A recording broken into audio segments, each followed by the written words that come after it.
خل ابشر فطومه اقول لها جبنا الحلقات وراح نتزوج. فطومه يزفون الى منئت على رؤسه، جعل لو راح يخطبني ويدق الباب بعده.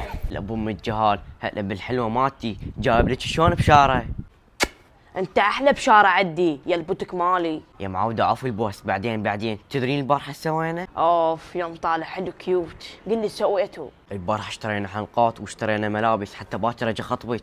علاوي يعني صدق راح تتزوجني وتحقق حلمي؟ يا بنت الناس قابل اكذب عليك، غير اشترينا حلقات وحضرنا كل شيء. هلا لا تخنق علوم زينب، اضرب خياط واسوي فيلر الا فول باي. عاد انا هم خل اروح يم احمد يزيني ويحط لي خلطات هم اطلع فول. جواك الله فطومه، شلونك شلون صحتك؟ يابا انا بلغت عمامي وكل الاهل ان شاء الله الخطوبه باكر، بس اريد فطومه حتى نروح نشتري حلقات ونشتري ملابس للبنيه. يا عم ابو علاوي اتدلل، تعال بسيارتك وخذ فطومه واشتروا ملابس وذهب وعلى راحتكم.